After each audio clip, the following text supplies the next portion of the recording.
Hey Run Junkies, many of us as runners are committed to getting those miles in, right? We get out there, we know when we're gonna run, where we're gonna run. Every mile, every minute counts. However, many of us will put those miles first in priority. And when we start getting crunched for time, we start cutting corners. So we may go out and get the run in, but we'll skip our warm-up and our cool down. However, when we do that, when we skip our pre-run and our post-run routines, we start putting at risk our long-term performance and running health. So instead of prioritizing just the miles, we really need to take the whole routine into account, the warm-up and the cool down, as well as the main set of a workout. So today we're gonna talk about the importance of a warm-up, a cool down, preparation, and recovery.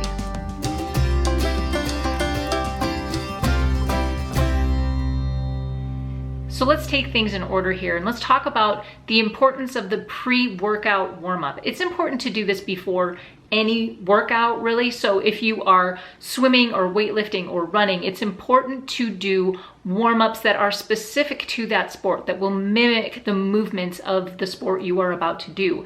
What that does is it gets your body ready for increased intensity in that activity. A good warm-up will raise your body temperature, warm your muscles. It'll dilute your blood vessels to facilitate better oxygen delivery. Your body becomes more flexible. Your heart rate rises easily to reduce the stress of increased activity. Developing a routine warm-up, something you do before every single run, is going to help your mind prepare as well. It's kind of like priming the pump, like, oh, okay, we're doing this now, which means that something more intense is about to follow. Skipping a warm-up and jumping right into a higher intensity exercise without warming it up at all will increase your risk of injury. So how long should a warm-up be and what should it entail? A warm-up should include exercises that are specific to that workout that will prepare your body for the higher intensities that are to come. And depending on what you are doing on that given day may change what you do in a warm-up scenario. At the very least, dynamic stretches are a great way to warm up your body. Dynamic drills, things like that.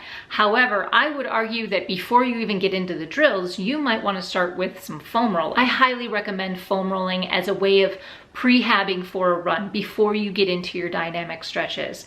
So if you take 3 to 5 minutes for all of the major areas that the major muscles that you're going to be using during your run, hit those. Your calves, your IT band, your quads, your hamstrings, your shins, your glutes, your hips. Yeah, that's going to take forever.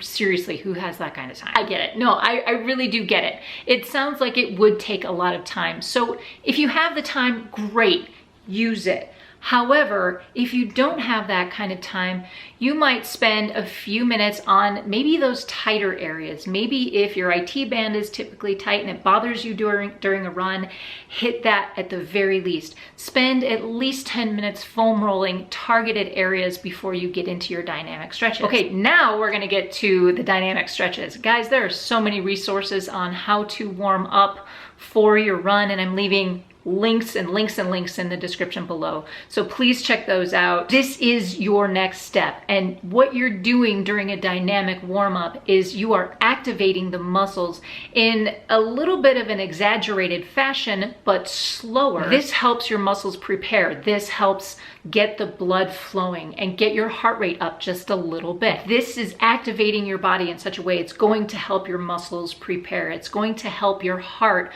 figure out, okay, we got to work a little harder. These also send signals to your brain that you are ready for more intense activity. After 5 to 10 minutes of your dynamic warm-ups, you are ready to go running, kind of. Okay, you hit start on your watch and you're ready to go, but let's slow the roll just a little bit. We want to start off that run, maybe even at a slow jog, maybe even a walk. 5 to 10 minutes, maybe up to a mile. And after my body is warmed up, now I can begin my main set. And this is where your intervals, your tempo paces, your fartleks, your pickups, all of that is here in the main set after you've spent all of this time in warm-up preparing to do the hard work. Whatever the objective of the workout, this is where you do it. Okay, so the run is over. Now what do? We turn off our watch and we hit the shower. Nope. Here's the thing, stopping suddenly without a proper cool down may result in a rapid drop in your heart rate and blood pressure, making you feel lightheaded, dizzy, maybe even nauseous. At this point, your body needs a clear signal that the hard work is done, and we need to, just like we ease into the workout, we want to ease back out of it again. So as a part of the time or distance you're spending running, just like you started with an easy walk or jog, 5 to 10 minutes, you tack that on to the end of your run as well. 5 to 10 minutes, slow to a jog, maybe even walk. I will even finish my main set of my workout pretty far out from my house, and I will walk back home. And if you've ever been on a treadmill and you've gone through the entirety of your set and then it automatically gives you an extra 5 minutes of cool down, use that. That's what it's there for. It's there for a reason. And just know that by standing and doing the walk in that cool down on the treadmill, you're doing something good for yourself. Okay, workout's done. Now it's time to go back to the foam roller. Yay, foam roller. Studies have shown that foam rolling may be more effective for recovery and performance than post-run stretching. So if you are running out of time before you have to move on to the next thing in your day, prioritize that foam rolling. Again, hit those areas that are maybe a little bit more tight than you'd like. Hit those areas first.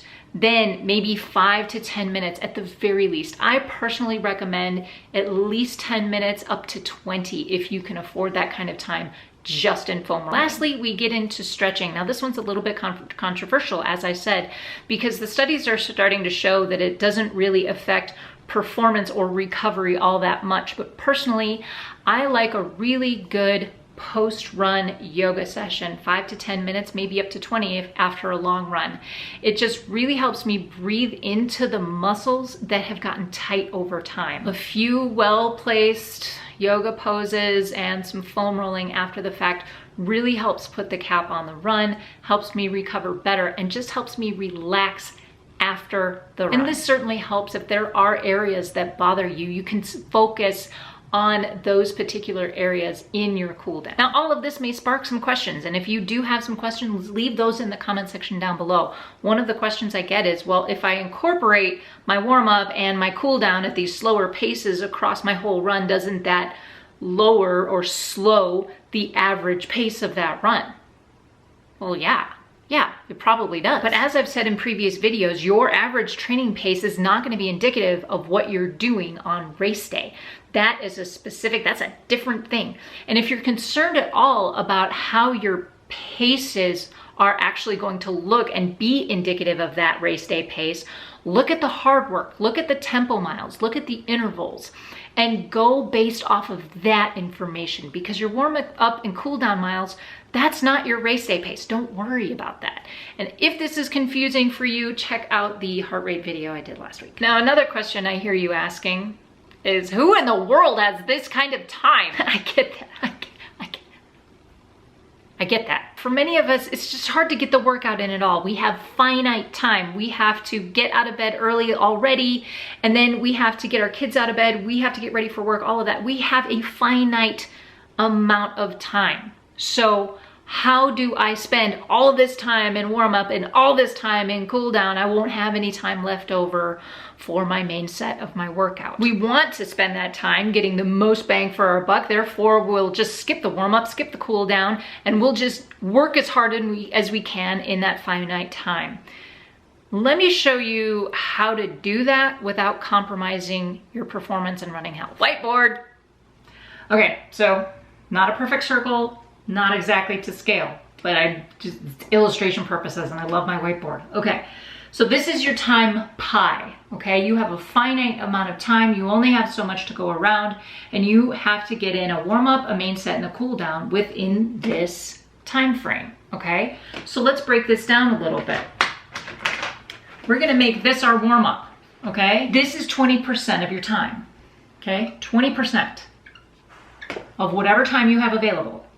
Then you hit your main set, is 60% of your time. Then, using math, we're in our cool down for 20% of that time. okay? So let's use an easy example, and let's say this is an hour, okay? You're starting at the top of the hour and we're going all the way around. So you start at 0, you spend 12 minutes here, okay? So 12 minutes in your warm-up. And if you want to break it down even further, you might have 6 minutes in foam rolling, 6 minutes in dynamic stretching before you hit the main set of your workout. That's 36 minutes in this particular case. 60% of 60 minutes is 36 minutes. So you finish your main set at 36 minutes. So once you hit 48 minutes elapsed, then you cool down for another 12 minutes. Okay, you can break that down too into 2 sections. Like I said, you've got foam rolling and dynamic stretches, and then here you have your foam rolling and yoga or other stretches. So as you can see, this is still a good chunk of time. So you don't have to spend all that much time, relatively speaking, in your warm up and cool down. You can still take that time and warm up and cool down effectively. Here's the thing, authorities in the field, all of the coaches I've spoken with, many of my colleagues will say, sacrifice this for this. If you're really crunched for time, we would rather see you drop mileage, drop time out of the main set if you're getting in a good warm up and cool down. The bottom line is this, the warm up and the cool down should be part of your workout. It's part of the assignment. It's part of the plan. It's not extra credit. There's nothing extra about it. It's required. The warm up and cool down are crucial for your long-term running health and performance. Don't skip it. If it's just a few minutes, spend that time. It's totally worth it. Incorporating just a few minutes pre and post run will help keep you running injury-free for a long time. When we're gonna run, we're gonna talk about the importance of My question for you today is this: how well do you prioritize your warm-up and your cool-down? Please leave thoughts, questions, comments, and suggestions in the comment section down below. Don't forget to subscribe if you haven't already. Coming up next week, we are going to dive into cross-training, what to do, when to do it, how frequently, and how to incorporate that into your running journey.